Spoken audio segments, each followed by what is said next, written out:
Welcome to the Idea Climbing Podcast. Starting and marketing a business podcast is no simple task, but if you have the right strategies, it can be a fun, fruitful endeavor. I discuss how to do that in this episode with my guest, John Golden. John is a globally acknowledged sales and marketing thought leader, speaker, and strategist. Has conducted over 1,500 video interviews of thought leaders for Sales Pop online sales magazine and YouTube channel, and for audio podcast channels where Sales Pop is rated in the top 2% of most popular shows out of over 3 million podcasts globally as ranked by Listen Notes.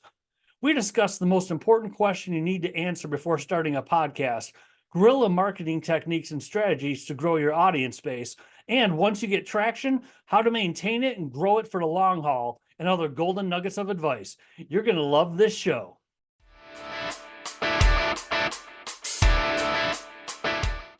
Thank you for being here, John. I appreciate you making the time. Yeah, it's a pleasure, Mark. Thank you for inviting me. And we're going to get into how to start and then, importantly, market your business podcast. But before we get into that with podcasting, what's your podcast story? How did you get into it? Yeah, it's interesting. So about four or 5 years ago, we were migrating a blog, right? And I thought, does the world need more product blogs? And I thought, let's do something a little bit different. So I thought about let's start an online magazine because that seemed like a good idea. And then part of that was, okay, let's get really good content that we can educate people with. We started off like exclusively on sales. And then as we reached out to people to get them to contribute to this, then I started interviewing them. And then I suddenly realized, like, why would we spend the time trying to create content and stuff when there's all of these global experts out there who have got really interesting points of view? And so that's what I started doing. Started interviewing people from all over the world, sales, marketing, business, entrepreneur, anything related to business. We even got into mental health and stuff, which I believe is related to business too. Yeah. But and that's kind of how it started, and it kind of snowballed from there. But it was it was because I just wanted to, or we wanted to bring the expertise of people to the world and give other people a platform and educate and provide lots of diverse points of view. Well, let's start at the beginning. If someone's thinking of starting a podcast, or maybe they just have 1 or 2 episodes under their belt, but they're just getting started, what's the starting point? I mean, there's so many ways you could start. What would you suggest? Yeah, I think the first thing is the why. I think it's always the why. Like, why are you starting the podcast? If you're starting a business podcast and you think, okay, I'm going to start this podcast to generate leads for my business. Okay, so that's one way you can go about it. If that's what you're going to do, then you need to be very specific about who your target audience is, and what will be of value to them. And you got to you got to do your research and get targeted, because otherwise what you're going to do is you're going to start your podcast, you're going to stick it on the podcast platforms or on YouTube, and you're going to be frustrated because you're never going to really build an audience because it's not targeted enough. And I think one of the key things, and this I think is becoming more and more critical, is it's better to have a small audience of the right people than a large audience of the wrong people. And I think that's where you have to really sit down and ask yourself at the beginning, why am I starting this? What is the purpose of this? And am I going to be happy with it being very targeted and very niche?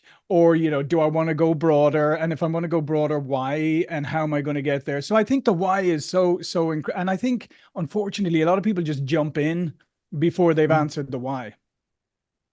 Well, how do you discover a target audience? I know that's a common problem.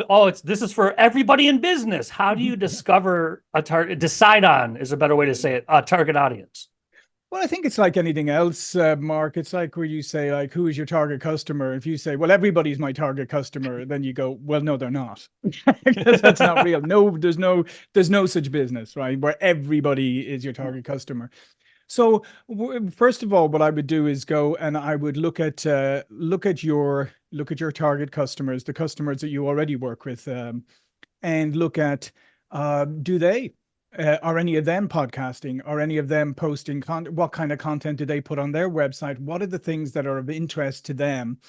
and then start off with your own customer base, even if it's really small, and podcast to them. Start creating podcasts that are interest that particular customers will be interested in, because if one customer is interested in, it's likely that other people will be, as other like customers or profiles of customers Mhm. will be interested as well. So I would start off, I think that's a really easy way to start off, is look at your current customer base, and maybe even reach out and talk to them and say, what would be interesting for you to learn about? What would you like more information about? Or who would you like me to engage with on a podcast? So I think you can learn a lot that way and target it from there. What advice would you have for a first-time host? Because we were talking about it before, and you can't just turn on a camera, plug in a microphone, and boom, you're a host. What advice would you have for new hosts? I would say practice, to be honest. One of the things is practice. Maybe do some dummy ones that you're never going to release. Maybe interview people, things like that. But and then after your initial, then when you do your initial podcast, is just review it. Maybe get some feedback from other people. Have a thick skin, because we can all improve always. And get their feedback, and ask them, how did I do? Did I look okay? Did I speak okay? Was it too Mhm. much? And then, and I think the most important thing, Mark, is decide what flavor of podcast are you going to do. Like, for instance, we're having a conversation. You didn't Yep. send me a bunch of questions. I didn't send you a bunch of questions. When I do my podcast, I don't, sometimes people do, but I don't particularly encourage people to send questions, because I like a free flowing conversation. So that's one of the things to ask yourself early on. Am I good at that? Am I comfortable with that? Is that something, I can flow with? Or do I need something a little more structured? And if you need something a little more structured, that's okay. But make sure you don't try and be inauthentic and not be yourself. If you're not good at on the fly conversation like this on a camera, then don't try to be conversational. Be a little bit more prescriptive. So I think the self-awareness thing is always good. Is And also, if you're not naturally funny, then don't try to be funny, right? If you're naturally funny, but just, I think the essence at the end of the day is just be yourself. Don't create a podcast persona, right? Just be your authentic self, because kind of people's antennas are up and they can see through inauthenticity today. So I would say those things is practice. Do some dummy runs with people that you trust and who will give you constructive feedback, and you know and then after you do a few episodes, send them out to people and ask them for their feedback. And then ask the guest. That's the other thing, is at the end is ask the guest how they enjoyed it, and see if they actually had an enjoyable experience too. You mentioned a couple times, be your authentic self. I think that's really important. And I think there's a little bit more could you unpack that a little bit? How do you be your authentic? How would you suggest someone be their authentic self? Yeah, and I think it's like, if you and I happen to be at a networking event now instead of a podcast or whatever, how would you communicate and have a conversation with another interesting person, right? Mhm. And I think that's the way to say, would I talk to Mark, or would I interact in the same way, just one on one, face to face, or in any human to human setting? Would I act in the same way, or am I suddenly finding myself acting a little bit differently because I happen to be online? And so I think that's where it comes back to, is just ask yourself, does this really sound like me? Is this really how I interact? And so I think that's the really important part. And like I said, don't try to be. I always quote my compatriot Oscar Wilde, is like, be yourself, because everybody else is taken. And I think that's a really good piece of advice, is to be yourself. And like I said, don't try to be what you're not. Don't try to copy other podcasters. Like, as I said, you get some people like who'll swear all over the place, and then some people think, oh, that's edgy, so maybe I should do that as well. And it just comes off as cringy, right? So, like I said, don't act in a way that you wouldn't act in the normal way. I think that's the key to to being an authentic host, is don't be someone else. Be who you are. Act who you are. If you're a serious person, you like to have serious conversations, and have serious conversations. Don't feel like you need to try and be a comedian too. So once someone gets rolling, they find their authentic self, they find a target audience. When can a new podcaster expect to get traction? What would you say for that? Oh, that's the how long is a piece of string question. um, no, seriously though, I think this is a very, very critical point because I have talked to lots and lots of people who started podcasts and maybe they got to 10, maybe they got to 20 and they weren't getting any views and they just were going, oh, this is rubbish. It's not working. And they quit, right? But the reality is, if you go back to maybe when you started your business or any other endeavor, is there any endeavor that you start that immediately pays off like day two, right? And no, nothing. So you shouldn't have different expectations for a podcast, right? You've created a podcast, you've targeted your audience. Now you need to go and find them and build them up incrementally. And it's okay if nobody looks at your first 5, 10, or you get very few views, 20, whatever. It compounds over time. And even with the algorithms attached to the to podcasts and to YouTube and things like that, is consistency, good quality content, and that eventually you'll build up. That doesn't mean at the same time that you don't have to do outreach work. Of course you do. So the first thing to do would be obviously outreach to your own network and communicate or publicize your podcast with them, and then look at other areas where you maybe highlighted on LinkedIn. Maybe add into conversations. Maybe you go to things like where you see somebody's posted something on LinkedIn that's related to something that you had spoken about in the podcast. Now, one thing I will say is read the post, please, and comment on content in the post. And then you can say, by the way, I interviewed Mark recently who on the same subject, and he had this to say, put a link in. So you have to do lots of it's like marketing 101 though, isn't it, Mark? You have to do lots and lots and lots of different little activities that don't in of them, each one in of itself may not look like it's creating much, but it's the combination of all of those over time. But I would caution people, like, be in it for the long run. If you're going to start a podcast, be in it for the long run and give yourself at least 6 months to a year. And if you're not prepared to give yourself 6 months to a year, then I would say don't start. No, that makes perfect sense. What are, in addition to like LinkedIn and comments, the things that you just mentioned, what are some other, if you want to call it guerrilla marketing, what are some other techniques and strategies that you'd suggest? Well, I mean, if you have a mailing list and a newsletter, obviously that's one good thing to go out is to make sure that you're publicizing it with your network. As I said, you can leverage off. One of the things is, if your podcast starts to, if it's a decent podcast, you're a decent podcast host, then I would advise you to make yourself available for other people's podcasts. Because there's a great symbiosis in this, as in this, I call it podcast community, maybe. But everybody is always looking for quality guests, but people are very willing to help each other. So I would say, like, make yourself available to other people for their podcasts. Have people invite people onto your podcast that you think would be interesting, and maybe people that you could afterwards go on theirs. So I think that's one, so you can leverage off other people's maybe a more established podcast than yours. And then, I mean, if you want to throw a little money behind it, you can also do some YouTube advertising and things like that, to boost your podcast. But I wouldn't spend a huge amount of money on that here, because I would still do things, I would do a lot more organic stuff and guerrilla marketing as well. And then I think go look for online publications and online discussion groups, or anything that's related to the subjects that you're talking about, where again you can reach out, or you can make a comment at the bottom of an article, or you can get into a discussion group.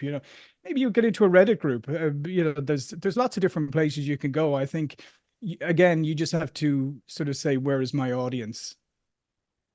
How do you pick other podcasters, and then how do you approach them? Because there's so many out there. Mm-hmm. Well, there's a number of ways you can do it. Obviously, there's lots of podcast booking agencies now. So if you want to do that, if you want to There's a great one, Podcast Connections, with Naomi and Gabor, who are out of Hungary. They're fantastic. So you can go to one of them. They're relatively cost effective.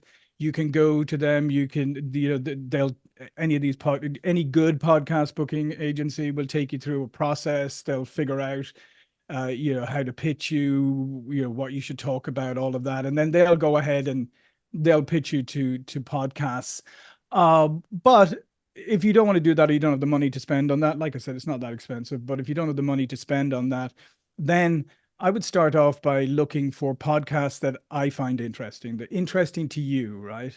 And then look at those and say, okay, this is good. This might be interest. This person might be interested in my audience, and then do a direct outreach, but do an elegant and professional outreach, right? Just don't go, hey, I think I'd be great to be on your show, Mark. Blah blah blah. I think it's more like, you reach out, introduce yourself, say, here's what I have to offer. Here's my podcast. Here, I think we would have a great conversation together. I mean, something, but make it nice and elegant, but also show that you've actually maybe watched your podcast, listen to your podcast, because that's another thing too, is sometimes, you get somebody outreach to you and you're like, and then you realize they've never even listened or watched any of your Yep. podcasts. And you're like, why do you want to be on my podcast if you haven't even looked at it, right? And so that's, and I think, reference certain episodes that you enjoyed. Do it. It's basically sales. That's what it is. I mean, you're in sales, you're selling your podcast, you're selling yourself as a host. So adopt all the same ways you would do that. In other words, reach out with the service mentality, with a giving mentality. Don't try and like close you in a sentence like, hey, Mark, let me on your podcast, blah, blah, blah. I'm fantastic. It's amazing how many people I've seen it and heard about it so many times from people like the ones that you mentioned. It's like, you obviously haven't listened or watched even 10 minutes of a podcast and you think you'd be a fit. Yeah, exactly.